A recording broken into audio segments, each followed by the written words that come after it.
What's going on, everybody? Welcome. This is That Comic Show Podcast, episode 8. We in the building. I got my man's color.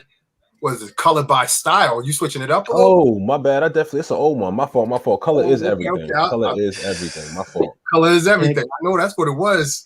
Color is everything. What's up, man? I'm good, man. I'm excited to be here. Get into this. I got it. And I am Legend in the building. Yeah, yo, what's going on, everybody? All right, no doubt. People in Facebook, Instagram, good to see you guys. Welcome to our conversation. Listen, we're going to touch on some topics in the comic book world, but we're going to touch on some video game stuff too. So, Mortal Kombat, the movie came out. I'll be the first to say I don't think I'm going back to the movie theaters because this lifestyle is getting too easy for me. Just watch things and rewind things and stuff. So I'm getting too comfortable in this lifestyle. So I don't know if I'm going back to the movie theaters. But Mortal Kombat, I'm not going to tell you what I thought of the movie. I want to hear y'all perspective first, so that I can see if maybe I'm losing my mind when it comes to these movies. So I am Legend. Let's start off with you, man. Okay, cool. Yeah, so well, first in regard to the movie theater, I actually went to the movie theater this Friday for the first time since the pandemic. It was pretty laid back, pretty cool. Everybody, had their mask on. Everybody was geared up. Safety first, of course. Went to see that new Demon Slayer movie. Don't talk to me, Legend. Bye, man. Bye. Okay. Anyway, let's focus on Mortal Kombat. My bad. I'm mad at my sister, man. My sister went to go see it Friday too, y'all. I can't talk to y'all. Oh, you don't want me to talk to you because I don't want to spoil it for you, or you just don't? Yeah, I don't spoil it for me, man. I love anime. Whoa. Okay, just making sure. Just gotta check. But in regards to Mortal Kombat, yeah, so I didn't go to the movies to see that. I actually watched it on HBO Max. When you watch things at home and you don't have to pay for everything is you allow things to slide, like the story, the character building, the whole movie itself. I don't put too much into it. Like prior to me actually spending money to go to the movies, you trying to be like the utmost critic to yourself that like point out every flaw in the movie and stuff like that. But this one, I have to say, since I was at home chilling, I kind of enjoyed it. I know, like if you try to like rate this movie or something of that manner, I know you're gonna give it a low grades. I understand that, but for just enjoying the film, or spending 2 hours by yourself at home, like you said, chilling on the couch, I see no issues with it. I see no problems with it. It brought everything that we liked about the video games from the 90s growing up with it. All our favorite characters are in it. Well, besides for one, I think we could wait till later to mention that one. But okay. But yeah, I thought it was pretty cool. I thought the story of Scorpion was cool. I thought him and Sub-Zero's ongoing battle through no matter what year, century, it's always lit whenever they get together. So I enjoyed the movie. Enjoyed the film. I got layers to this, so I actually agree with Legend. No, I'm beat that up. I'm agree with the Legend. I feel like we're into an era of media where we have to judge things based on context. Like what I have paid, if I had paid for this, my critique would be different than the fact that I already pay monthly for HBO Max. So, like, I get to watch it, like you said. So from an on my couch movie, I was okay with it. I also went in, I get on y'all for expectations. I went in there with the expectation of this is about to be a game movie like that, right? A game movie about pure violence, right? If I get an Oscar winner inside this, they've done too much. Yeah, we spoiling stuff. Oh, sorry, my bad. But my thing is, I think the movie, just as it was, I didn't have too many expectations for, again, on the couch movie. I thought it was entertaining. There were some things that I was like, all right. But yeah, for what it was, man, I'm not gonna knock it too much, man. For what it was. Okay. Yeah. Just before we continue, we are going to be talking about some spoilers if you haven't seen the movie already. So we will be talking about some spoilers in the movie. I mean, I don't think the movie had much spoilers to it. I think it was very straight up to what it was going to be. But let me bring in our fourth panelist, and Hey, that's give me 1 second, y'all. I gotta bounce back real quick. all right. No problem. No problem. So we got Brickman, aka G-Man. What's up, man? Pretty good. Good. All right. It looks like we bringing in the stragglers because there's Travis. Stragglers. Good, man. What's up, What's going on, Travis? Travis? Uh-oh. Unmute, Trav. No, he's not muted. Can you hear me now? Yeah, we good. We got you. All right, we got a good crowd, good mixing crowd. That's what I like to see. So let me bring you guys into the conversation. Right now, we're talking about Mortal Kombat. We're just talking about straight up our impressions of the movie. Not getting into too much detail, but just the overall impression of the movie. Brickman, what did you think of the movie? I liked Mortal Kombat. Had a really good ending, and I loved it. A lot of gory moments, a lot of good deaths, a lot of fatalities. I liked it, especially that Sub-Zero part. All right. All Sub-Zero parts. Travis, what about you, man? Did you see it? No, I didn't see. I saw snippets of it, and I didn't get a chance to sit down and watch the whole thing. I saw snippets, and then I said, you know what? Before I even get into it, let me read some of the reviews, see what everybody's saying. And so I read some reviews, and I'm seeing a mixed reaction. A lot of people saying it's just for the fans, but don't go in there thinking you're gonna see some awesome storytelling. Which is like for video game adaptations, they are super hard to do. I think the only one to have gotten it to my liking anyway. Wait, hold on, Travis. Don't go too far because I'm gonna pull that question up. Exactly the direction you're going. I'm gonna pull that up in just a sec. But I want to touch on Mortal Kombat. But I'm gonna come back. Save the thought though. Save the thought because you're definitely going in the direction that I want to take. What are you gonna say, Colors? Everything. Has anyone here played MKE 10 or 11? I played 10. I played 11. Okay, I played the 11. very original Mortal Kombat.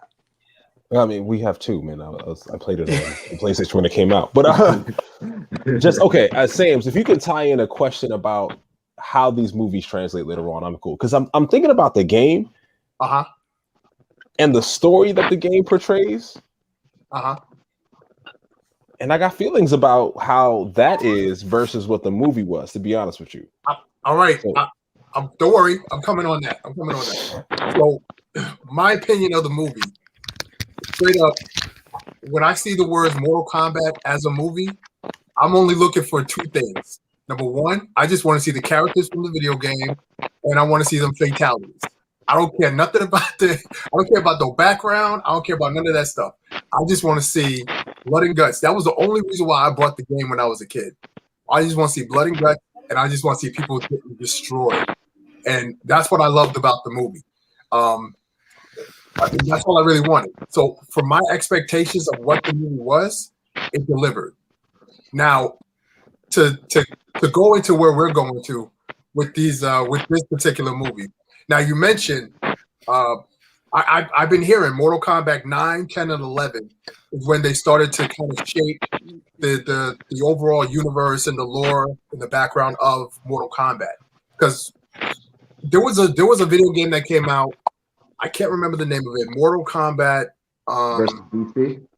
What was that? You talking about versus DC when they did Mortal Kombat versus DC? God no. it was a Mortal Kombat game where you were the main character. You didn't have any powers. You wasn't a I know you're talking about, Corey. You know what I'm talking about? You're talking about yeah, we had it for Xbox. Yeah.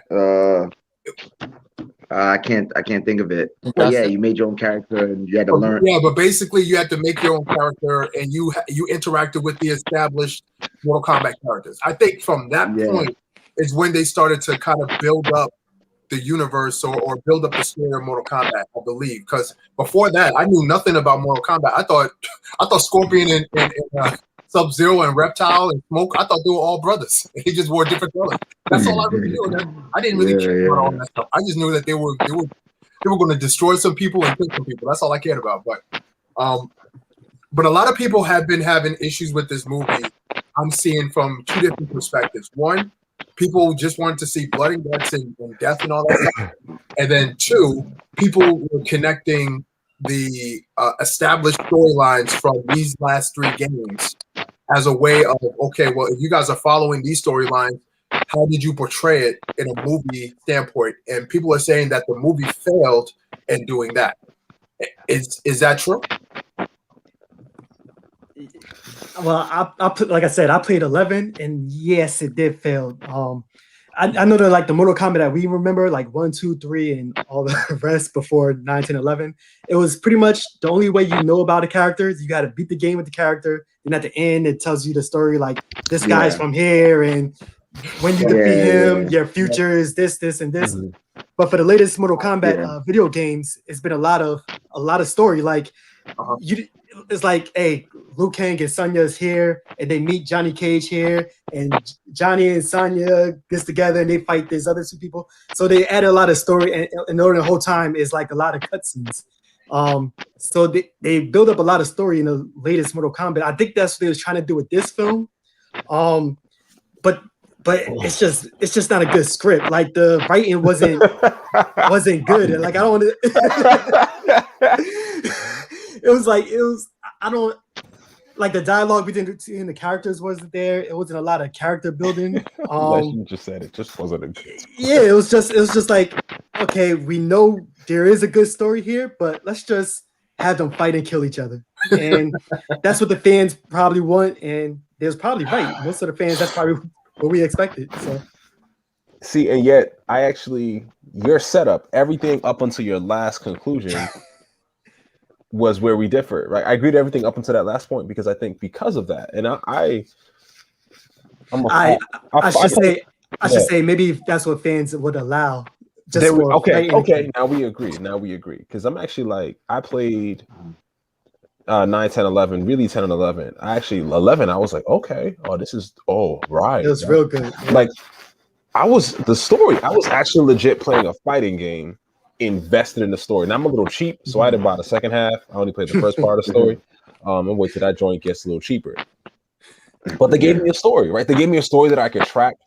And the fact that the writing in the story was, now granted, also not saying it's right. This is not turned it into a novel. This writing in the game story isn't like, let's make, I don't know. Like I'm saying for a game, a fighting game where their expectations are what they are for fighting games. I think Mortal Kombat pushed the bar, with the previous bar being DC and Justice League. I think Injustice gives you a story and a fighting game. And I think Mortal Kombat said, this is what we'll do. And so to see this movie like knowing that there's this mythos, right, that is expansive and that I can follow. Like I understand everything about Sub-Zero. I understand everything about Scorpion because of these games. Liu Kang, Kung Lao, like this whole War of the Realms. Then you gave me this movie? If I'm using that as my benchmark, then my opinion changes. But again, as a couch movie on a Sunday, if I'm doing laundry and it's on TV, I ain't mad at it, right? So this is what I'm starting to see. I'm starting to see that people who did not play the newer versions of Mortal Kombat from like 2011 on to present didn't really appreciate this movie to the degree that a person like myself, who's only played the earlier versions of the game from the 90s, appreciated. Like when Kung Lao put down his hat and that thing started to spin, I was applauding. That scene was perfecting. I don't care how we got to that scene. I don't even care about the characters that he killed. That part right there, that part was perfect to me. All right, that's folks. exactly all I want to see. Who's got Sam's comic card? Who's got his card? Can I take that? Can we hold on to that? Hey, take it. It's not a comic book. Well, I mean, it is, but it's not. It's more video game than comic book. But what you mean? I'm just thinking, like, how we got there. Again, we got to put all these things in context. There was, like Legend said, there were some holes in this. Like, there were some. Now they did. they did some things that I thought were well, like Mhm. bringing this idea of why these people have powers to do these fights into the movie. I was like, oh, that okay, I'll give you that, right? Like that, I can track that. Okay. But Sam's, they were mad season there. I was like, what is the point of this scene? Like this is not even a good transition scene. Like it's just like as a It was just storyboard set up. artist. Say It again. would have set up, no. It would have set up, no punchline, basically. No, I wouldn't say that because I that think it was a lot of scene punchline with no the whole setup. scene was With no built up- setup. the whole scene was built up on a fight. So my thing is, we're used to a tournament. Like with this movie, it's supposed to be a tournament, and the way the game is set up, you got two combatants. We know that, but the way they told the story, at least the way I interpret it, was that the bad guys were playing against the rules. They're fighting and trying to kill the Earthrealm heroes.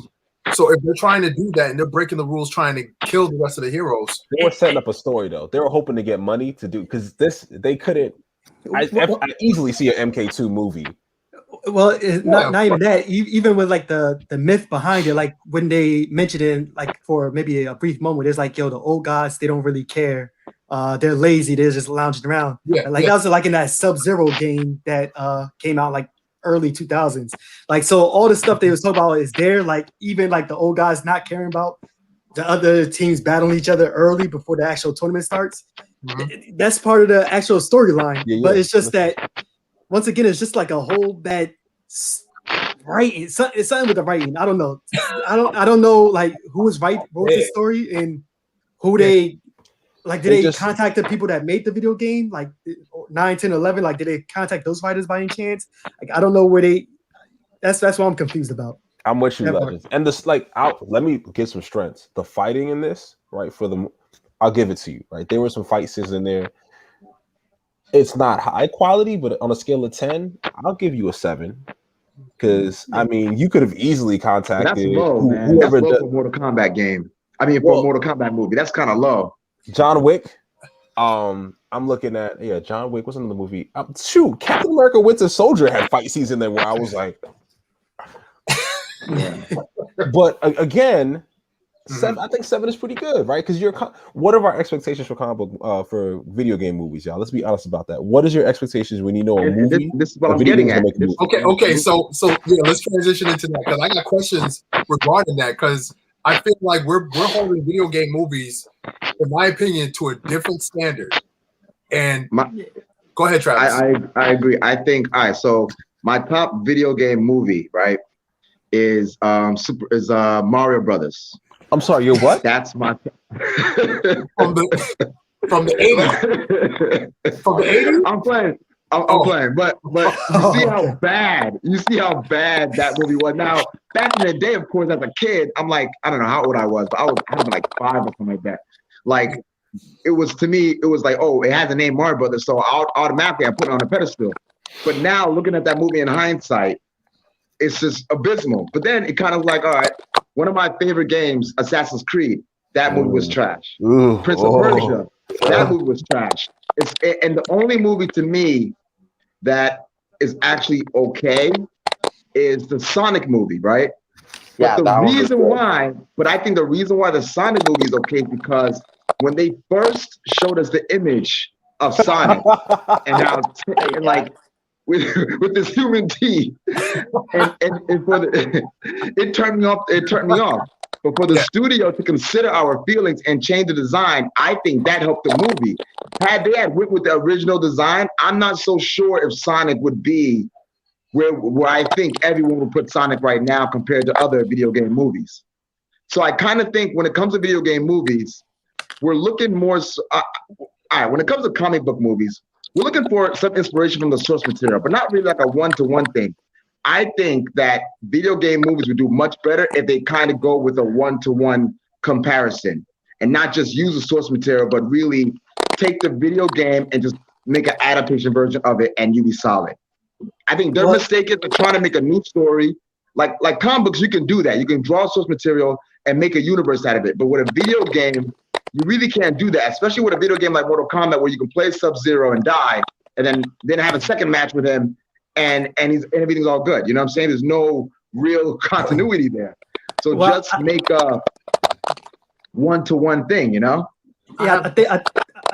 Real quick, sorry, Corey. I think the problem with the translating from video games to the movies is like the video games, like the Assassin's Creed. That's like a 16, 20-hour video game that you played through, and you try to make it to that 20-hour film with so much. 20-hour video game with so much lore into it to a 2-hour film, and it's never gonna work. Like well, we never seen it work, I should say.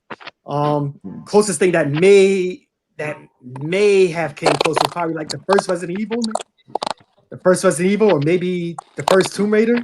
They wasn't great movies, but they was okay films. Yeah. But I think that's the part that we're all struggling with, is the translating from the video game to the movie. Who's eating? Somebody's mic here, bro. Yes. I don't know if is that me? I don't know if that's me.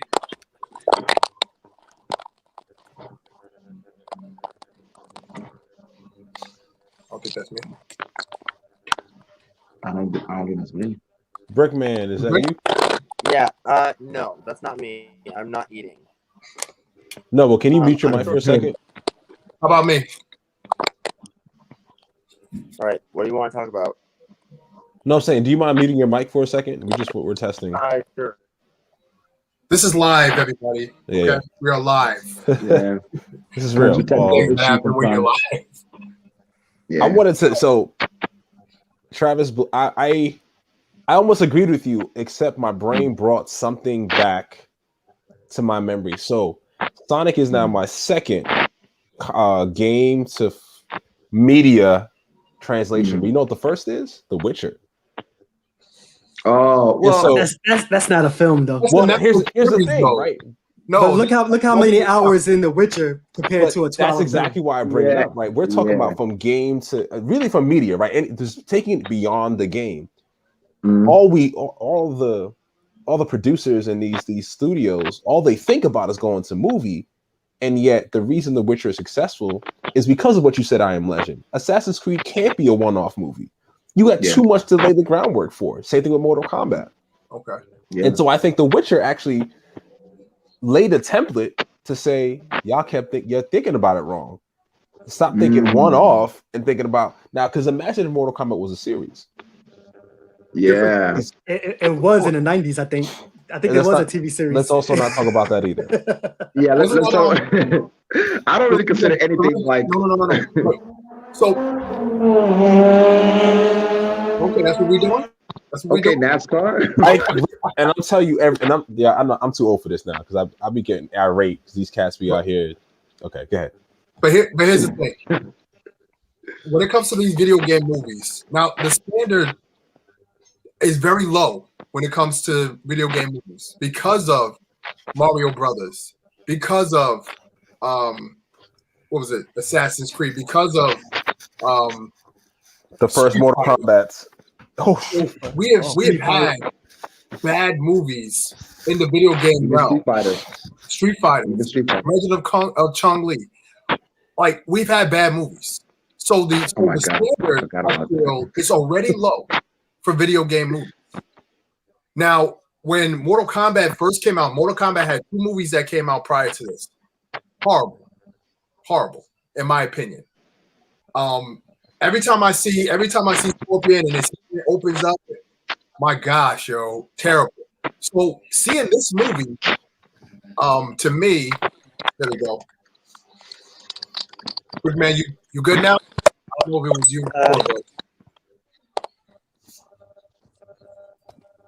Sorry about that. No, you're right.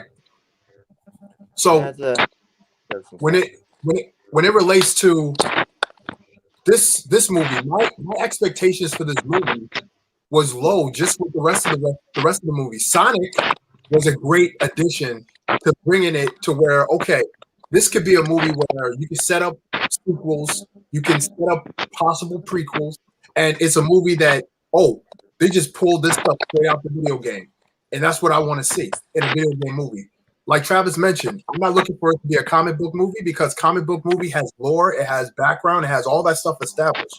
Video games usually don't have it. Can anybody tell me what Killer Instinct is about? No, it's about fighting game. Can anybody tell me what Street Fighters is about? Granted, over time, Street Fighters have come out with animated movies which establish their universe. So Street Fighters making a movie. So let me paint this picture. If Street Fighters came out and it was just like Mortal Kombat, I would hate it. Because I was like, no, Street Fighters had animated movies that you guys could have pulled from to help establish your movie. Mortal Kombat, in my opinion, only had those two bad movies, and then everything else is lore in the video game, but you have had to have played those video games, the newer ones, to really understand it. If you didn't play those newer video games, you got to stick to what you know, which was the earlier video game, which was Mortal Kombat. Outworld is trying to take over. Earthrealm has some heroes. They're going to fight, and they're going to cheat, and we're going to see blood and guts. That's all I knew. So, I mean, that was my whole opinion coming into this movie. And that's what I'm saying. Like, video game movies, what kind of standards should video game movies be? And color is everything. You touched on it perfectly. The Witcher was a perfect example of what you could do with a video game movie. You tell that in an 8, 10, 12 episode, you can fully stretch out the lore. That's what you should do with a video game. Because video games don't really have lore to go back from and forth. That's not true. Okay, so, yeah, that's not true. Because like, look at like Zelda. Zelda has lore. You know what I mean? Well, the reality is, I'm sorry, Zelda. No, I'm just gonna jump in real quick. That's not a game that you're interested in, but Zelda, yeah, has Breath of Wild. Fantasy. By the way, Breath of Wild, crazy. So let me jump in because I went to school. Kind of a crazy story. I went to school for media arts and animation. I went to a gaming school. Every game is rooted in some creative writing a full story. There's an established world that most games are made out of. Okay. So think about when you play certain games and you're collecting those little story bits, and like they give you those things that we don't read, we just click and go on. Mm-hmm. If you actually read that, it's actually a fleshed out world and story. Yeah. Now we don't because you're playing it for the action, but I use that for my answer because I think Travis, I did cut you off, and I'm saying use that, right? Games have worlds. Like use the lore that's already there. And bring it, like somebody sat in their room, in their house, on their computer, and wrote out this expansive world, and then someone else decided to pull out certain points to make a game.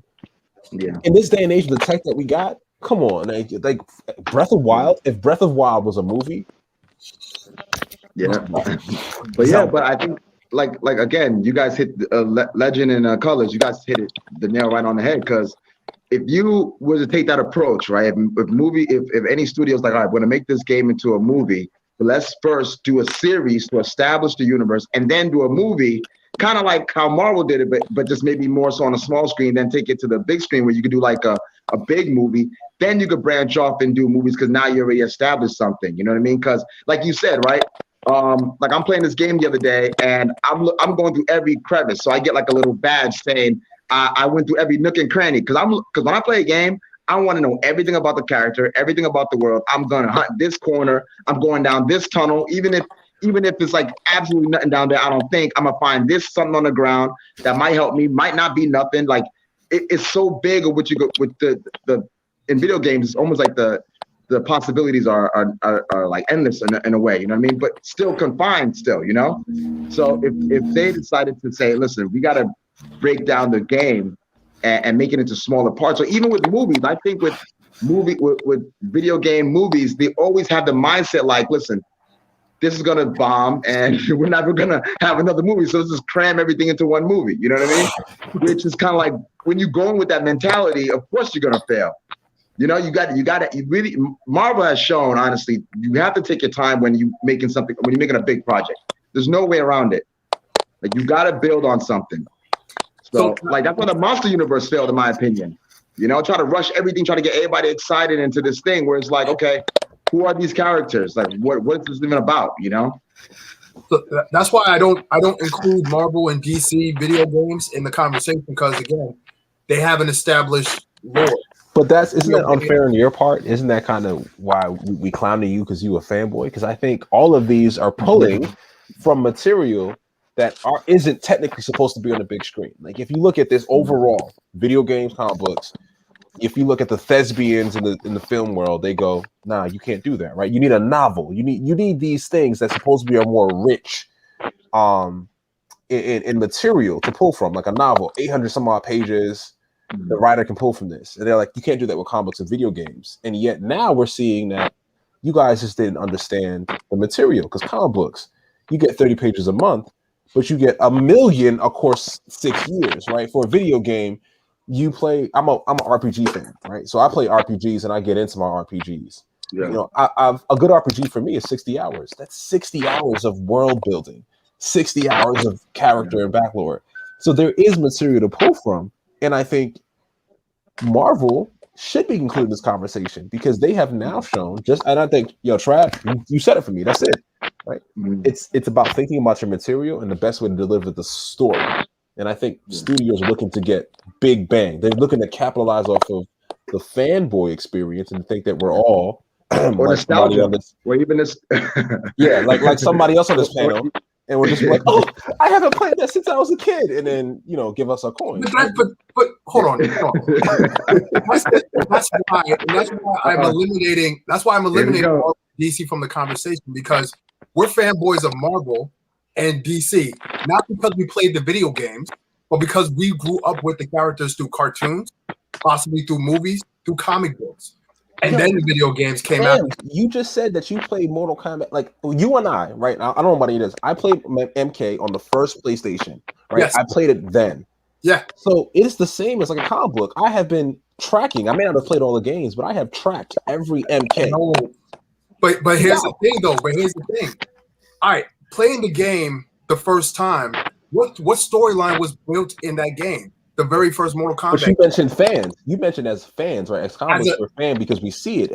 When you play the games, you're still a fan of the material. I'm a fan of the video game. Now, the material that came after the video game, because I don't believe it, and y'all can correct me if I'm wrong. When Mortal Kombat came out, I don't think there was a comic book series. I don't think there was a cartoon series. Yeah, USA had a cartoon. Up to Mortal Kombat being a game. I just remember other Street Fighters, and then this game came out of nowhere along with Killer Instinct. But this game was gory, bloody, and it was terrible. And I said, "Ooh, I like this," and I started following it based on the video game, not based on the content. Now, when it comes to transition into having a lore, I fell away from the game because at that point I was an older man and I wasn't playing video games like that. Even in the first one, those who started playing the game like around 9 and on, to those who were playing it and stopped before they got into that lore. Because I see the movie as, oh man, this is dope. This is fun. I'm enjoying everything here. The story, I can care less for the story. I'm seeing all these things that I remember playing in the video game. That's just even in the first one though, didn't you have like when you could click on a character and kind of see like a rundown of who they are, like what clan they're from, like Sub-Zero from this clan? A paragraph. As a kid, I'm not like a paragraph. I'm not reading that. I don't care about that. I especially at that age, nobody's reading that. You know what I mean? Especially at that age, I just want to just play the game and learn how to fight and kill people. You know what I mean? Like I thought Scorpion and Sub-Zero were brothers. I think, yeah, me too. And all of them, Smoke, all of them. Yeah, but I think that like the lore is always kind of there, because even Mario, right? Mm-hmm. Mario and Donkey Kong, I thought it was a monkey. Took his princess or whatever the case may be, and going after Mario or whatever the case may be. Apparently, there's a whole backstory to that. Oh yeah, and I didn't know about that. Now, again, like to your point, Corey, it's true. I think there wasn't really an emphasis until like mid '90s, where there's starting to be more of an emphasis on a story. You know what I mean? The worst video game of all time is Superman. Superman, right? Yeah. The worst video game of all time. Even that game though has a story, as ridiculous as the story is. And again, it took me years to read up on the story when they did imply the story back then, but it took me years to really understand, okay, this is where they're going with it. It was trash, it was garbage, but there's still something there. So with video games, the reason why they're not working is because there's something there. You really not just pull the source material, just do that.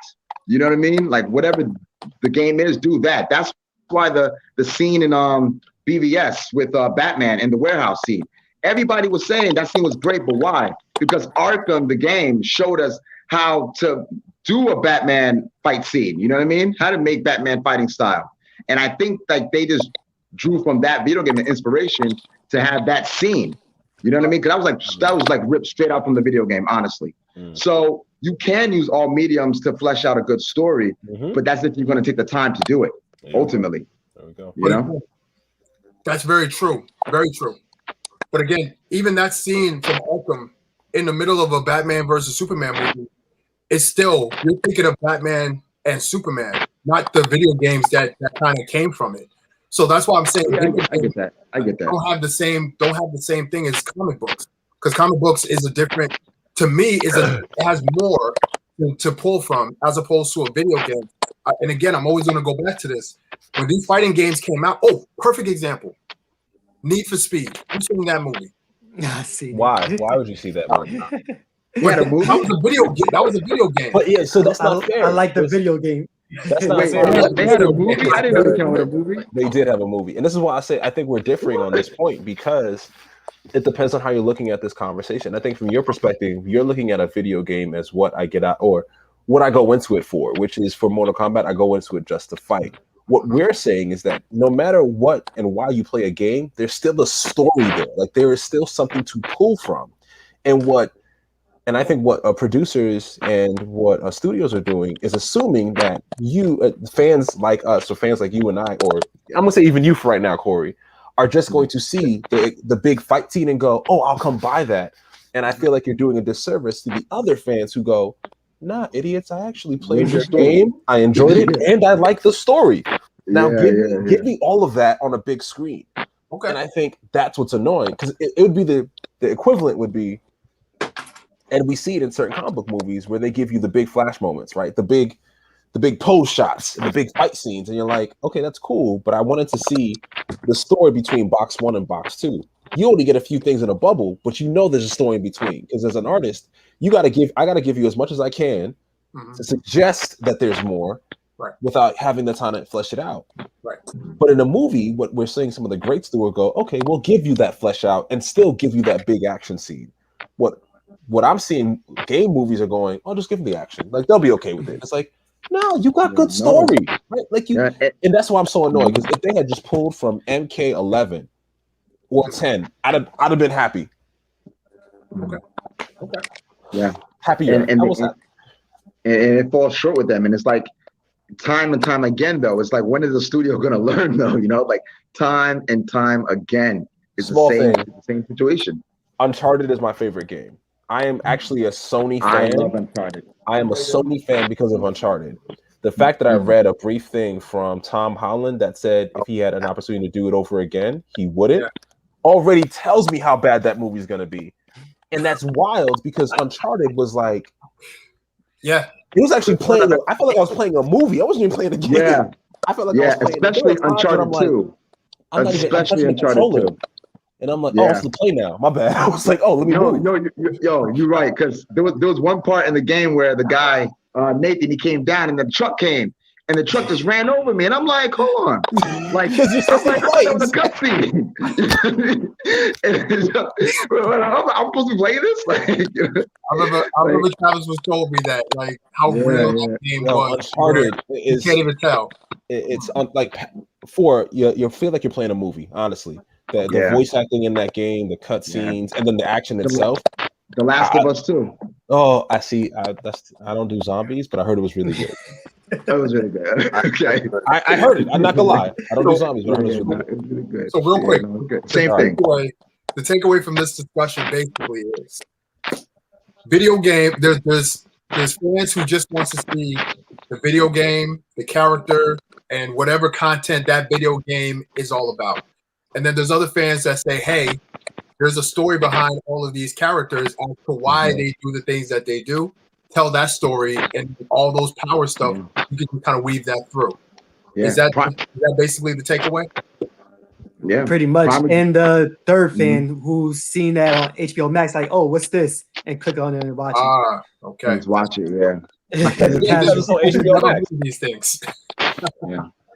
All right. Well, listen. Let's transition, because this is the real topic. That was just the undercard to what we came here to talk about. The main event is Captain America and Winter Soldier. I can never say Falcon again, because, and I'll tell you what, Captain Falcon. When it ended it and it said Captain America and Winter Soldier, I had a tear right here in my eye. I was like, yeah. Okay. A little tear. Yeah. I was already crying. I by was that crying time. when I saw the suit. What do you mean? Yeah. I was crying at different When he came down with the suit, man, comic accurate to a T, man. I absolutely loved it. Yeah. Absolutely Tell you loved the the truth. design. Tell you the truth, I wasn't expecting that. Like for some reason in my head, I'm like, they're not gonna really make it kind of identical to the comic. And when I seen it, I was like, oh my gosh, like how? Yeah, and you know what's How? funny? And you know what's funny? Yo, I am Legend. To your point though, I thought the same thing originally because it was from Wakanda. So I'm like, Wakanda ain't gonna like do no American nothing, no colors like that. But they respect Captain America at the end of the day. You know, the moniker Captain America, they respect. So I was like, when he came through the first time with the suit and the wings, yeah. I was like, and I like how it's not like a nanite suit either. It's like a legit suit he got to put on and stuff like that. I like how they kept the. I just love how they kept the suit, honestly. Yeah. Wow. It's good colors. You ain't like it? No. I know he liked it.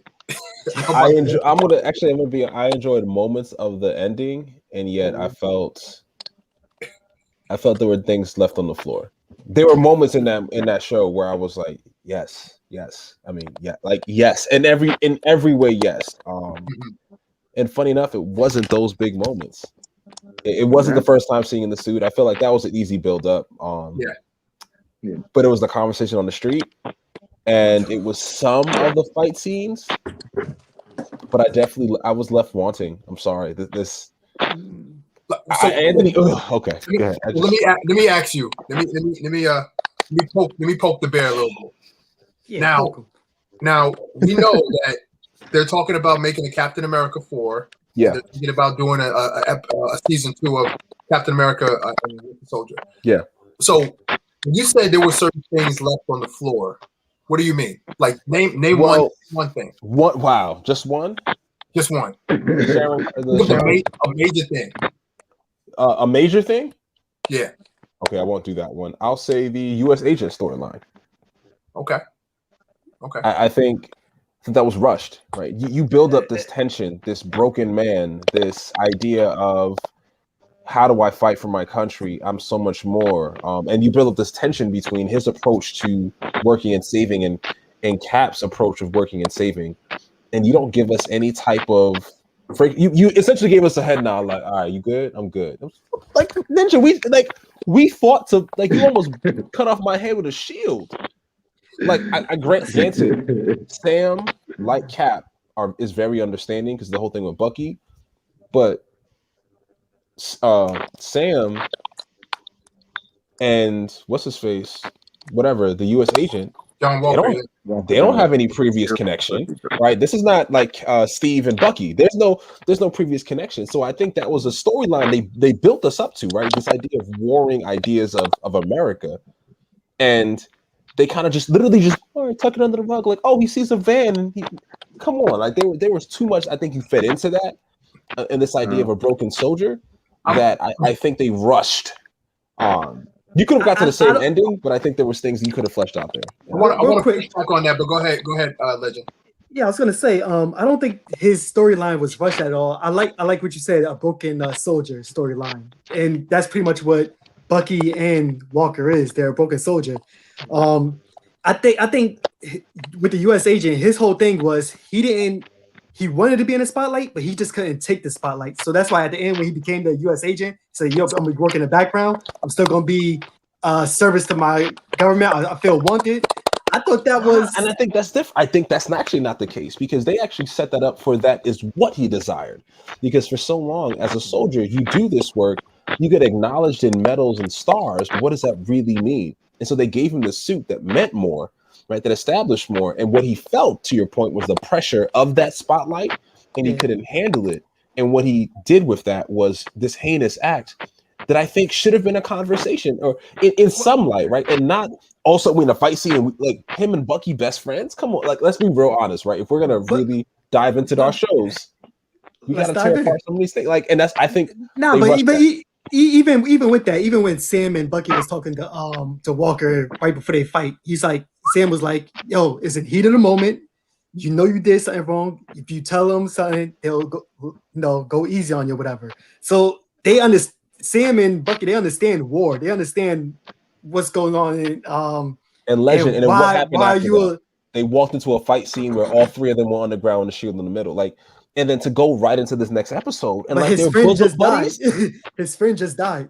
It doesn't, like, but give us that, right? You didn't that give us does that matter. conclusion, but that does matter. Your friend just died, so you kill somebody because somebody killed your friend, and you're still not into it. I'm not knocking that. I'm saying, as a counselor, the psychology of it was there, but they didn't flesh that out. Like, how do you can't go from even in that moment of grief to this next highly intense moment where he's fighting Carly and doing all these things. We didn't get to see that tension. They kind of like rushed it. I think because they wanted to go to the U.S. agent story, and I just To your point, Colors, I agree with you. I do think they kind of rushed it, and I think they did some things that like, all right. So the one scene where the people were in the truck and it was going over, and he had a decision: either save the truck or go after Carly.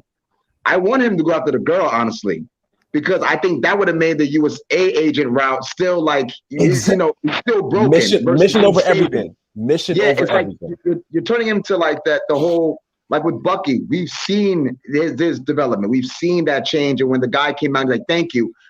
For him, it's like, wow, I haven't been thanked for saving someone because I haven't really done that in so long, you know. So we kind of get to see the whole overarching story for Bucky. But with him, when he saved the truck and didn't go after her, I was like, I don't want him to be. I want him to be an anti-hero. You know what I mean? I don't want him to be like. I want him to be an anti-hero, basically. That's what he is in the book. That moment, and I think that moment kind of took away from that route. And made him more like. That's the scene that took me out of it. I was displaced because of that scene. Yeah, I was displaced with that scene too. I understand what you guys are saying, but you gotta understand, like, he was never an evil guy. Like, from the it's not about being evil, because like he was never Legend. Like, this is not about being evil though. Think about this. Told him, it's about pride. It's more about pride. I don't think it's about pride either. Think about what America does. If you think about some of the things that America does, they in their eyes, they are absolutely right for it, justified, even if there are bodies on the floor. Like, let's get real. And this really was a deeper story. So in that case, if he had run after Kari, there were people who would say, "Hey, but she's the greater threat, right? Like, if she gets away, she'll kill even more. So I will allow the 5 to die, so that the 16 million the true Captain America and Sam and Bucky, he would have saved it. There is no 1-to-1 correlation, right? We make it work. We save these lives, and we still make sure to save the other lives. The thing what drove the U.S. agent was that he was willing to do whatever was necessary to get the win, because as a soldier, that's what he did. And so when he left, just that was probably the biggest thing. Other things I can get by. It's like the two faces of America, even now with this climate. Real quick. Shut him down real quick. Hold on. Brickman has been trying to get up in this conversation. Brickman. All right, go ahead. Sorry about that. I had to take care of something. What was I gonna say? I kind of forgot. Sorry, man. We got heated in this. It's like when we get in, we just get in. You gotta try to jump in and get. But listen, Stiff arm. Real quick, just to say one thing. I get what you're saying, because it speaks to the point of America right now, right? You got the cops that do all the craziness, and then you have those good cops. You know what I'm saying? So it's kind of like, so for him to take on the mantle of U.S. agent, I do want to see him take the bad cop route. You know what I mean? Like that, what the USA does. You know what I'm saying? What they're known for doing and stuff like that. So I get what you're saying. And yeah, when I saw that scene, it took me out of it too. I would have rather, because the new Captain America, he ended up saving the truck anyway. I would like to see him do that, or even the truck fall down and they die. And then it's like all eyes are now again on U.S. agent, and now it's like he's gonna be the embodiment of the corruption that is America. That's what I hope to do. But then at the end, it kind of made it seem like, I got like the Suicide Squad vibe in a way. You know what I mean? Where it's like Suicide Squad was doing things that the heroes should have done. The Suicide Squad, in my idea, is to do things that the heroes can't do, that they can't have their name attached to. Exactly. And that's what I want the U.S. agent to be. So my bad. Go ahead, Corey. A lot. So all right. So this U.S. agent storyline now. Wait, hold on. I think Brickman, you got to mute yourself again. Or is that you, Corey? Are you sure it's not you? Sorry. Sorry about that, guys. No problem. Oh, okay, my it's much mic clearer was- now. Oh yeah. No, you're good. So I was trying to sign in on my computer. I'm gonna do some mosaics while you guys talk. all right, Yeah, no, so the sound is good now. Yeah, it sounds good now. all right. So the U.S. agent, the whole U.S. agent buildup. I mean, as a comic book fan, we know that that's where he ends up. That's the line that he goes to, and that's all good. I guess I'm a little bit on both sides of the fence when it comes to that. Him saving the diplomats didn't take me out of his storyline. However, when it comes to Sam, when it comes to him and Sam kind of reasoning, I understood that whole entire conversation because that's how Captain America was. And I know we mentioned him and Bucky, but Captain was like that with everybody. The only person that he didn't have a chance to really have that type of interaction with was Red Skull, because he didn't have a chance to really have that interaction with him to kind of help save him in a way. So Sam and Steve Rogers are pretty much the same type of person when it comes to, there's another way to come to an end to this means. We don't have to fight about it. We don't have to kill about it. There's another way to get to it. And I think that's what Sam saw in John Walker, that even though he's going down this path, and he could see the path that he's going down, he was dealing with veterans. Like in his previous job, before he left that, he was dealing with veterans, so he understands what veterans go through. He understands how they have to try to assimilate back into society. So I understood why Sam, even though he was about to chop his head off, Sam would revert back to him trying to walk him off the ledge, sort of. But we didn't get that story. That's my only thing, guys. I understand it because that is Sam's character. What I'm saying is they rushed to that conclusion. We missed so much. This man was legit inside of a cave, hammering out a shield to mimic and to get this title back. There should have been more tension, right? Because now it's like, oh, you think you're Captain America, but I'm Captain America, right? There was all of this that was still there, but that we it was left to a nod and a smile, and let's go fight together. But I'm telling you, I'm not trying to knock it too big. If we think about it, it was just rushed. But I don't think. I think that storyline that I guess that you wanted to see, or anything, like him banging out that shield and everything like that, and still trying to wear the moniker of Captain America. I guess the story that I got from it is that it wasn't even about who's the real Captain America. It's about who's gonna hold up to the principles that Steve Rogers held up to. Nah, see, that's the story we wanted, and that's the story Sam pushed. The story they were telling us. That's the story I got from it.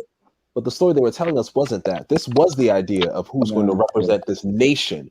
Who's going to represent this nation? And John Walker felt that he should have been the one to represent the nation. Because if that wasn't the case, why make the shield? Because the shield represents the nation. The shield represents Captain America, and Captain America represents the nation. No, but he wasn't. No. I don't think so. I think John Walker did not see the shield as a representation of America. It was just the representation of him being the symbol. Yeah. But I'm saying the shield is a symbol that ties into his costume. He is Captain America. Captain America represents the nation. So if he didn't feel that symbol was worth holding up and having, he would have needed the shield. You know what's funny though? I think both of you guys are right. I think his motivation was actually both of you guys. Because if you think about it, right? When he made the shield, because when he made the shield and he put the medal on it, if you think about it, the government didn't give him that. He's making a bastard interpretation of what the shield represents. Mm-hmm. So he's not Captain America. He's now anti-Captain America, right? Not that he's against Captain America, but he's now the false Captain America. So when he threw the shield at Carly and she just knocked it away like it was nothing, in his mind was like, okay, this is I'm ultimately not Captain America and stuff like that. And when he saved the truck, when he saved the truck and the shield fell and it was all bruised and banged up, it was like him dropping that whole idea that he has to live up to Captain America, and now he's going to be his own thing. He's going to be the U.S. agent. You know what I'm saying? I don't feel heard here. And I get it. It was rushed. It was rushed. That's all I'm saying. It was rushed. The story was there. The story was there, but it was rushed. But that's all I'm saying, because there were other elements that were rushed. And you look at WandaVision, WandaVision, our benchmark. So real quick, what other stuff that you want to see, Colors? Oh gosh, the power with the US broker. agent? Like where? No, well, No, with the U.S. agent. Like what other stuff that you needed? There should have him? been that. There should be a moment of tension between he Because and Sam. even at that point, he wasn't even a U.S. agent. Then he was just True, but John I'm saying Walker still. there should have been a tension between John Walker, Bucky, and Sam that should have had some type of quick. Well, not, I guess we say quick dialogue. There were other things, but that was a storyline. You guys, I mean, I was like, oh damn, this is tight, right? They're just getting. There seems to be no point of reconciliation between these guys because every time they get close, something happens. You were giving me that for the first 5 episodes. Mm-hmm. And then the 6, come on, guys, you gave me a fist bump and said, "Hey, we're all cool. Let's go do it." Well, Bucky and Sam's whole thing was he has to shield. They didn't just want him to have the shield. Legit, Bucky was willing to rip off his arm for this, and Bucky's like, "Oh, hey, what's up? Yeah, they went that way. Let's go run together." Yeah, since Walker didn't have the shield no more, Bucky was no longer mad at him. It was like, all right. That's kind of fanboys we are now. Okay, that's how fanboys. Okay, I understand. Okay. But yeah, there was no. I felt like they saw that there was a bigger thing going on. But But we also have to remember this is a 6-episode series, so we have to look at it in the course of 6 episodes. That's my point. Why make it? That's my issue actually. Well, remember, I'm not disagreeing with that issue. Why do they have to be 6? Because if it was even 7, we could have fleshed out more. That is all I'm saying. I enjoyed the moments that were needed to be enjoyed, but if I take a step back and we're here on the show to really critique it. Mm-hmm. I was trying to figure out why the fanboy in me was like, 5. I was like, because I felt like there were things rushed. The U.S. agent storyline, the power broker storyline. I mean, here's my thing though. If we know anything about Marvel, I feel as though the power broker thing wasn't rushed. I believe that's beginning. I think that's going to carry on into other movies. Okay. When it comes to the U.S. agent storyline, I don't feel it was rushed. I feel like we're just getting into that part of his movie or that part of his story. Like we see what led him to put on the U.S. agent moniker. What led him to this, but we don't know what kind of U.S. agent he's going to be going forward. And that's why I think like what Marvel did in this episode of 6, it's a fine line that they have to try to straddle, where they have to set up more stuff for the future to have us guessing and speculating what we're going to receive in the future, and then furthermore, still pay off what we saw in the last 5 episodes. So, to your point, Color, yes, it may have felt rushed, but to me, I was looking at it like, okay, we have to get to these things so that we can get on we can continue the story into future episodes or future movies. I guarantee you, Captain America 4. Or the next, I guarantee you we're gonna touch more into it, and even into other aspects of different movies, we're gonna touch into it too. I hope they show how Bucky's gonna learn to be a better fighter because I was mad. I was real mad, y'all. He had his moment. He's 106 years old, so not Bucky. I'm sorry. No, not Bucky. Sam. Sorry, I said the wrong name. Okay. I really wish they showed Sam being a better fighter. I'm like, nah, man. He was, but he was working that shield, man. Because that's all he worked on. I need him to get into that gym, start learning some MMA. Right? I know the Air Force is a little softer, but I'm gonna just step it up, Chief. Step it up. Yeah. I mean, that one scene with the helicopter, though, you got to admit that one scene in the air. In the air. Goodness. Yeah, that you was can't beat Sam Wilson in the air. Like, Sam Wilson in the air is a G. Toe to toe. But the Frenchman was about to whoop his backside. Well, remember that Frenchman gave it to Captain America too, Steve Rogers. You tell me, what scene did you see that in? That was in Winter Soldier. The very first Soldier. The scene I saw was Cap was playing with him, and he was like, "Come on," and then Cap said, "Oh, okay," and rocked him. I saw him holding his own. He was holding his own against Cap. Sam, I think Cap naturally holds his punch against everybody, and the guy was like, "No, don't do that." Sam said, "Okay," and then he did the flash kick from Street Fighter and knocked the man out. Oh yeah. Well, I mean, you gotta remember too. That was his fault. All these people are juiced up too, so Sam really didn't stand a chance. I keep saying that's what happened, man. I'm waiting for Marvel in the comic books. I think Feige and the people in the Marvel comic books, they're gonna give Sam powers. I just in my spirit, man. I think so. But I think that's gonna separate him from everybody if he's just powerless. But I wanna talk about the main, in my opinion, the main crutch of this episode of the series, which was Isaiah Bradley. Okay, I feel like this whole entire series was an apology to his character. Oh yeah, that museum scene, Mercy. Yeah. Yeah. I was expecting that. Yeah, that was real. I wasn't expecting, and the whole thing was just, it was kind of like Sam was talking to us, the fans, to like, hey, this character, he did come out back then. He was lore in the comic books, and it just got buried. Like, they didn't talk about him. They didn't mention him. They didn't bring him up. So I thought for them to do what they did, and even Isaiah Bradley to still be bitter and say, like, yo, you're not no Malcolm X. You ain't going to make no difference. But that's not true. Because look at everything the civil rights movement did, and look where we are now in America. Yeah. And I felt like we didn't push the needle at all, if anything. Yeah. So that said a lot. That said a lot. Yeah.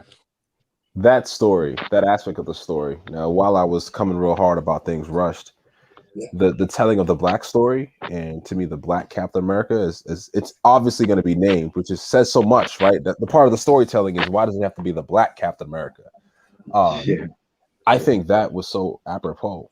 I mean, honestly, the scene that I love the most, forget the fight scenes, it was the scene when he was talking to the senators, because that's how I feel, right? That scene was everything for me. No fighting, no nothing, just a black man wearing this symbol, talking to people of power and privilege, and saying, like, y'all, you still don't get it. Like, you just don't get it. And I was like, they don't get it, Sam. They don't get it. Like, I was right there with him. And so for me, they told that story well, and that story was most exemplified in Isaiah Bradley. Like, Isaiah Bradley was us, was the black woman, the black man, the Joyce Floyd, the Breonna Taylors, the Dante Wrights. Like, Isaiah Bradley was every one of them, not told, not given justice. Yeah. And like, finally in that museum, you go, oh, there's a chance that we might get justice, even in this fictional world, at least, right? There's a chance that we can get justice. That's I don't know. I felt like that was the bigger story throughout this entire struggle with the power broker and these super soldiers and Zemo out there. Like, I guess for me, as a black man, that was the bigger story. Now, I've seen a lot of people saying they hated the last episode. It was boring. It dragged. And I'm like, okay, why is that? Oh, okay. Now I see why. Yeah, I get why. On one specific issue that only a small fan base will really understand. Yeah. Oh, yeah. And an issue that they don't really want to talk about, or they don't want to address. So it's and I like what's his name?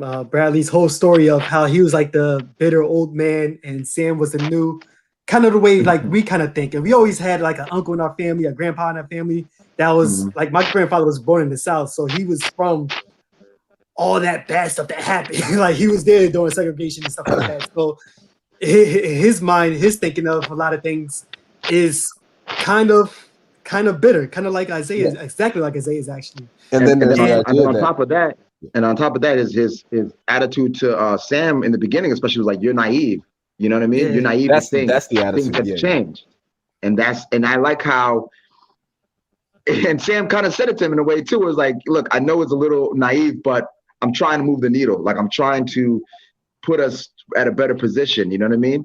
And so I think they have a mutual understanding. I still don't think Bradley agrees with him wearing the suit. I don't, but I think now is a mutual respect and understanding of each other. That's the story that I thought was so dope, because I don't know, we say bitter, but really when you look at Isaiah and our grandparents and those who fought before us, it's tired, right? It's having not necessarily seen the needle move forward, and when you thought it did, right? When you really thought it did, they push it back a couple of steps. And so now when somebody comes along and tells you, no, we can do better, you're like, okay, good on you, right?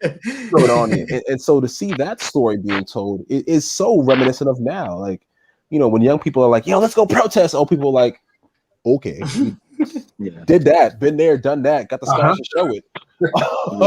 And you want a medal because you sat out there and they threw some pepper spray in your eye? Okay. Kudos to you. That's the thing. That's why I thought this whole series, for Marvel to take this route, and a friend of mine mentioned Luke Cage. If we take the story of Luke Cage, from the Netflix, and we compare it to this story with him becoming Captain America. The Atticus scene. Like, which story would make a bigger impact?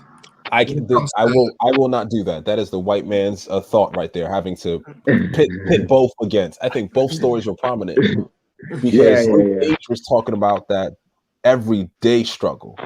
That little, like, when that scene in front of Atticus Finch, that scene made me tear up. When this little young son had his gun to his face, he goes, "That's what you're gonna do right now?"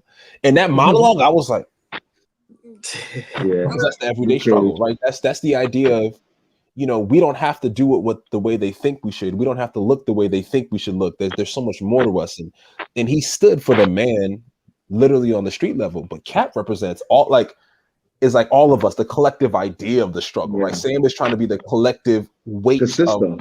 Exactly, and that's a different thing. I gotta support the wife. Yeah, I'm sorry, I can't stay. But dump discussion. I can't wait till next week. Yo, do we have anything in between? Like, is there a famine between now and Black Widow? No, Loki. I mean, That's June. We got all of May. What do I do in May? Like, that's 7 weeks until we have something else, man. But we got to talk about that Shang-Chi trailer next week then, at the very least. Yeah, we got to touch on that. Okay. All right, y'all, man. Stay up. All right, man. So, all right, bro. Just want to touch on maybe one more thing, and then we could kind of close it off for the night, if that's okay. Yeah, no, you good. All right. Good. So the reason why I mentioned Luke Cage and I mentioned Captain America is that those were two. I'm not gonna include Black Panther because that was more, isolated in Wakanda, fictional world, all that stuff. Luke Cage was in New York while Captain America is in the fictional version of America. So that's why I was asking. And y'all could, because Colors Everything, he made his point where he's not going to compare the two. But in a way, I'm asking, did these two push the needle forward when it comes to, for the lack of a better terminology, when it comes to Black actors becoming superheroes that the world can identify with? And not as I honestly I think that I think Black Panther kind of did that in a way. You know what I mean? I think Black Panther showed that, especially because it was a movie, it came out in the theaters, and it grossed $1 billion out of all of Marvel movies, out of like the 20 Marvel movies. Like, I think the top 3 or 4, I think Black Panther is one of that grossed over $1 billion. So I think that kind of said, like, Black actors can have leading roles and bring in interest in the property, bring in money in the property. You know what I mean? And I think now that Black Panther was so successful, they're realizing that, you can do that with Shang-Chi now. Now they're going to have an Asian actor or Asian descent actor play that role and stuff like that. You know what I mean? And so I think, like, it's and then then you have Captain America and Winter Soldier and Luke Cage. You have those things that's saying, like, the system has to change. You know what I mean? For everyone's lives. And did the show change the system at large? No, I don't think. No, I don't think the government cares about Captain America or Winter Soldier. I don't think so. But did it change maybe viewers' outlook? Maybe. Yeah, in regards to viewers' outlook, I think if this would have came out right after Luke Cage, I don't think it would have. I don't know if people would have been more accepted of Sam Wilson becoming Captain America. Actually, I think what Trav said was right. I think Black Panther kind of set it off to where, like, yeah, you know what, we could see it. Like, for some reason, I don't think if there was no Black Panther, I don't think we will be able to have Sam Wilson Captain America for some reason. I don't know why. So I think that was a very important movie. Yeah. So to your point, Legend, I think because Luke Cage was, like, in my opinion, it was seen as a Black superhero series. So I felt like it just kind of stated the obvious of what we all go through in the streets. And I thought that with Sam becoming Captain America, that was kind of like President Barack Obama stepping out to say, "Hey, I am now the representative of America, and I am a black man." You know, and given the history of America with minorities, I am now the head of the table. So Captain America was symbolically the head of any superhero, any American-based superhero, and now, you know, Sam is now donning that moniker. So that's why I compare the two, because Luke Cage really spoke to us because we understood what, you know, we understand street life in a way. But Sam becoming Captain America, you know, now that's going to more people. A lot of people who do not want to see, and he said it best during that speech to the senators. You know, millions of people are going to hate this because of the fact that I'm a black man and I'm not blonde hair and blue eyes. And he was saying that directly to everybody that was watching this. So I thought the impact was different in different ways. Yeah, and also too the climate today. You know what I mean, with the whole, you know, George Floyd trial and everything like that. The climate today, I think this. I like Legend said, if this came out after Luke Cage, it wouldn't have been as successful in my opinion than now, because now this is the topic that is seen by the rest of the world. And now even with Sam's speech, it's kind of saying not only to America but to the world, how is America going to be like? You know what I mean? So I do think that that was a good thing they touched on. You know, Brickman, you got some input? I actually have to agree with you, Corey, on that. I have to agree on what you guys were saying. I'm just saying that, you know, because I don't know what to say. I know it's a heavy topic.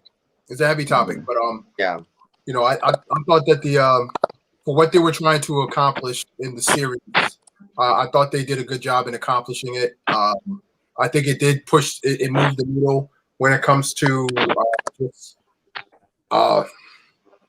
more people, you know, just kind of having their eye on Marvel to say, okay, well, this is not just a comic book company that just tells comic book stories. We're touching on, you know, real stuff that we're all faced with, and I think they did a great job with that.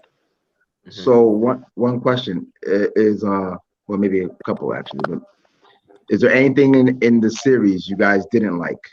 There's one thing I really didn't like. Yes. One thing I really didn't like. There are some things here and there, maybe, but there's one thing I really didn't like. Well, it's not that. Well, I guess I didn't like it, but I just wish I had more of. I wish I had more of Kali's story, and the Flag Smasher story. I think it took to like episode 3 or 4 to really understand what she was going through, what her whole plot was, or why they was trying to kill people or whatever. Try to. I wish like how WandaVision had a flashback of people returning in Monica Rambeau in the hospital. I wish they actually had a flashback of just some like wherever country Carly was at and people just returning, and now they're at odds because hey, I'm in your house now, or I'm doing your job now. I don't want to go back to my country because our country doesn't even exist no more because there's not enough people to sustain it. But we've been sustaining this country, so you know you can't kick me out. I'm the one that built this country up while you was gone. So I wish we would have got more of that. That's the only thing. Yeah, that's my thing too. It's like I felt like they kind of rushed that, and I mean, I think from, I could be wrong, but I think from the start of Captain America and Winter Soldier, I think it's been like 6 months since the blip or something like that, and I felt like the way the world, I remember them saying it like it's been 6 months since the blip, and I'm like, the way the world looked at that time for a blip to come back and everything, I'm like, the world to me should be more in disarray than just everything that seemed normal. You know what I mean? And the world to me should have been more in disarray. It should have been more broken down cars and stuff like that. You know what I mean? Or something to show like I don't know, like the effects of it. I think one thing this brings me to, I don't know if you guys ever see the Simpsons movie, where the Simpsons movie and everything that happened in the Simpsons movie, and then the next episode after the movie, the next episode in the beginning, you know, like the beginning of the Simpsons, it was like all in mess. It was, and they did it for like a couple of episodes where it was like showing them rebuilding and stuff like that, you know. And even during the episode, you see like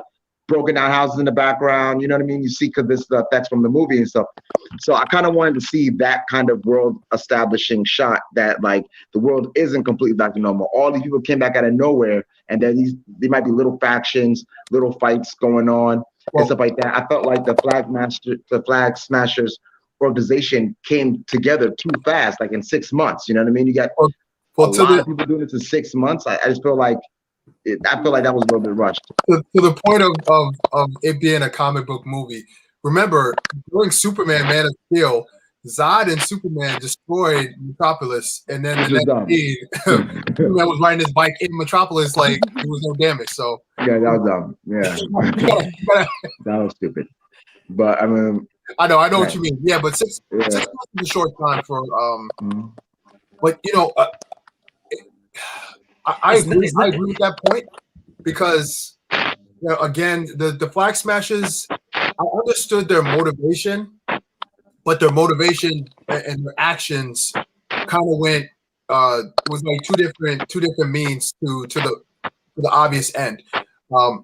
And I thought, yeah, what you said, Legend. If we had a moment where we could see where they were in the houses, they were sustaining, you know, the countries, and I guess that could kind of speak to the fact that the world would be in disarray, but for 5 years, it wasn't like nobody was on the planet. There was half the population was still here, so they were still able to maintain. It's just that, all right, well, you're no longer a refugee, you're no longer a citizen of this country, so you can't come in. We need help here, so bring them in.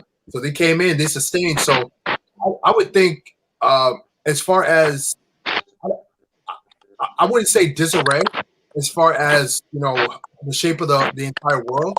I just feel like it's a lot of confusion going on, but that's why they had like commercials where, hey, you know, this company, hey, we're here to help you kind of integrate back into society. So this company's set up and all that stuff. So I mean, it's not even that, but like, but you know. Yeah, not even that, but even like, what about kids who maybe both parents blip and like the baby was at home, you know what I mean? Type of thing, and the baby stayed. Like, they didn't really talk about like maybe those little areas and stuff like that. Which I mean, it probably would have been long and maybe unnecessary. But like, I felt like I would like to see what happened to like stuff like that. You know what I mean? Like, because remember, they explained it in Endgame when Ant-Man went up to see if his daughter was still there, and his daughter was grown. She was taking care of I know his daughter, but I'm saying like, what about like kids, you know, like babies and stuff like that, you know what I mean? Who both parents blipped, and what happened, you know, because the blip didn't just wipe out half. If you think about it, all those other people probably died off too, you know what I mean? So like people who commit, like I was hearing this earlier today, like what about people who maybe committed suicide? What about people who, you know, it's like there's so much that could like, that could be crazy but like happen from this blip. And I felt like they didn't really talk about it, you know? I don't think that was really the focus. But I think that was the focus. If they do a series called The Blip, then we could get all those answers. That would be dope. If you do like that'd be so dope. If you do like a mini series. I'll be real with you. I could care less what happened to people during the 5 years. All right. I mean, we just went 5 years like, yo, let's be in the here and now. So that's the whole thing. I don't like going back. I like going forward. So, but yeah, let's end this conversation.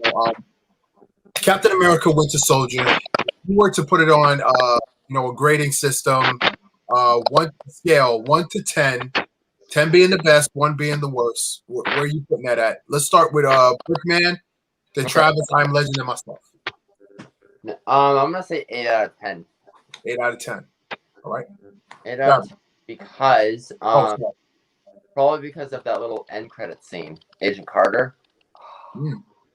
Love that Carter reference. Right. That's right. Yeah, that was actually you know, they kind of led to that happening where, you know, she's still, and I was hoping they would catch her at some point, but then keep her kind of active. It just gives more speculation to what the future of the MCU is looking like on the ground level. So I like that. I agree with that. Nice. Yeah. And honestly, yeah, Brickman, I agree with your rating too. I think I'm gonna go with the same thing. 8 out of 10 for me. You know, I think when I compare it to WandaVision, I think it was like 9 out of 10, almost probably even perfect, honestly, 10 out of 10. Yeah, that show was great. It was amazing. Yeah, so yeah, easy. So I think it's when the show is not as good, not as great, but it's still a really good show. You know what I mean? So I would say 8 out of 10. Me Me and my parents, they grew up with Parks and Recreation because like they recognized the Agatha character. They recognized it, and they're like Immediately. Yeah. Recreation. Yeah. So yeah, that was fun. I'm gonna give this a 9 out of 10. Like the thing I stated before with the whole Carly story, I wish they would have fleshed that out a little bit more. 6 episodes, I thought it was perfect. I think I talked about this earlier, well, a few episodes ago, but the first 2 episodes I wasn't really feeling. But 3, 4, 5, and 6 was all like knockouts to me. Like I loved every one of those episodes. And then actually, I think it's kind of got a tie with WandaVision. I think WandaVision is 9 out of 10 for me as well. What I liked about this, which I was going to be scared of at first, was with WandaVision, like every week we had theories coming out. Like we all theorized, like, hey, this could happen. And I knew going into this that we was going to have no real theories, no discussion on theories and stuff. So I was kind of sad about that. But actually, I kind of liked it for some reason. So, hey, I got a 9 out of 10. I think because this is more grounded. Wanda is so out there that you can have all these theories, but this is so grounded, well grounded too, that it's like let them tell the story, and I add our little input. You literally took the verbiage out of my mouth. That was the difference. Like Captain America, we didn't speculate on, oh man, which Infinity Stone is going to be in Captain America. Like we didn't care about that.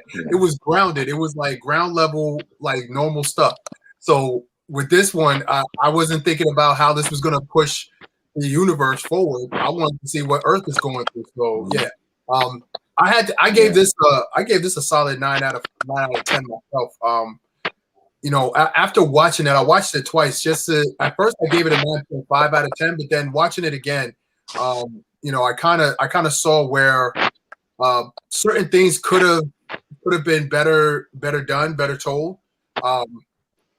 But again, when it comes to Marvel as a whole, Marvel does not give you the entire story all in one series. There's still parts of the story that you're still thinking about, like, well, wait a minute, what happened to this character? How come this character is this?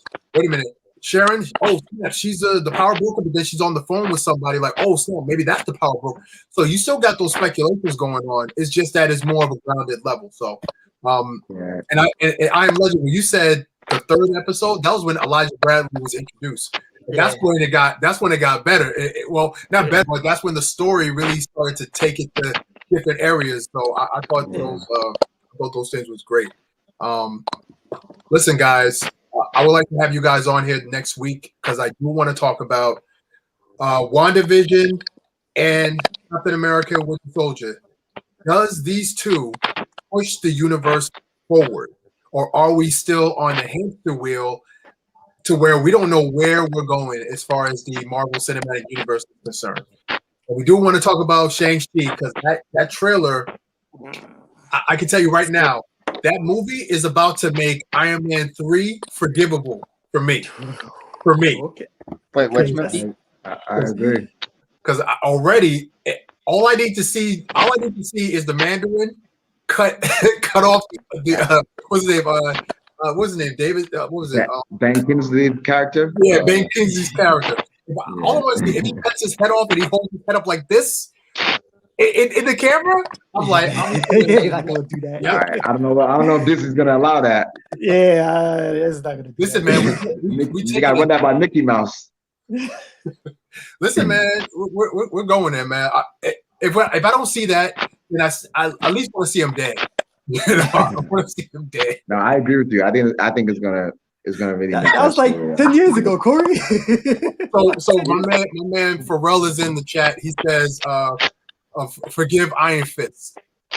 That might. That's out of here. Get him out of here.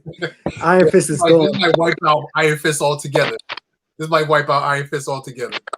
So, but we're going to definitely talk about that next week, guys. We're a little over time. Once again, I just want to thank everybody for joining. Thank everybody for hanging out in the chat, listening to our conversation. We talked about Mortal Kombat, the impact of video game movies, what to expect, what we should expect. And then we talked about, of course, Captain America and Winter Soldier. We did some spoilers. We talked about some stuff. So please, if you haven't listened to the entire thing, go back and check out the rebroadcast. Go to That Comic Show on YouTube. Check out the rebroadcast. It's going to be pulled up in just a few minutes. Once again, Brickman Mosaic, thank you for joining us. Travis, Deceptively Awesome, thank you for joining us. I Am Legend, thank you so much for joining us. You can catch all these people on Instagram and social media. Brickman, you have something to say?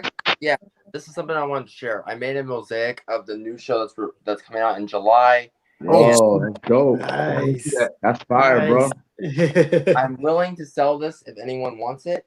I'm gonna sell it for $175. All right, where can people hit you up for that information? You guys can find me on Instagram. You can find me on YouTube, and you can find me on Lego Ideas. Awesome. Nice. Guys, gentlemen, appreciate you guys. Until next week, I'll catch you guys then. And until then, keep reading comic books, keep watching comic books, and keep debating.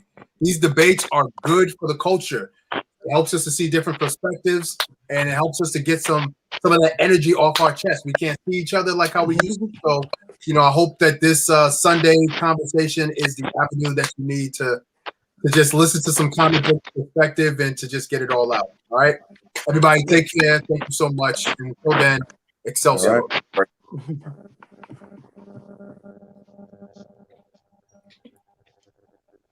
I might stay in for just a little bit. All righty. I'm just shutting down. I'm going to be working on a new mosaic. Nice. It's going to be Falcon Winter Soldier mosaic. Oh, dope. That looks good. Anyway, this was fun. This was a lot of fun. Nice. Sorry I didn't talk much, but most of the other thing I was going to say is that when I was younger, my cousin was teaching me about Uncharted, and I didn't know what Uncharted was. So he said, my cousin Andrew says this. He says, think of it as like if Indiana Jones and Tomb Raider had a baby. Wait, Indiana Jones and who? You cut Indiana off. Jones and Lara Croft from Tomb Raider had a baby, and it. Okay.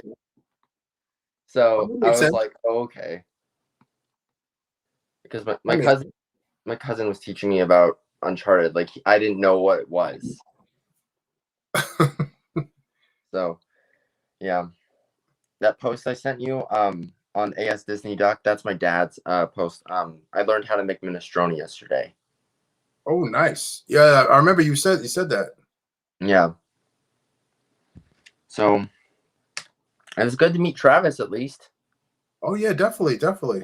Because I just never really have time to do anything mostly. But it was really fun, dude. I had a lot of fun. Nice. I'm glad you did, man. Well, I'm gonna try to have you on for other episodes, man, and just chime in. During these episodes, sometimes we can get really lost in in our narrative. So chime in. You have to try to break in. So I'll try to help you out and do that. But All right. Thank you. No doubt. All right, man. I will catch you later. All right. By the way, I might be doing podcasts, or not podcasts. I might be doing live streams with my dad now. Oh, nice. So it'll be like every other weekend. It won't be like every Friday now. So, okay. Just wanted to let you know that. Sounds good. But yeah. All right. See you later, Corey. All right, bro. Take care. All right, folks.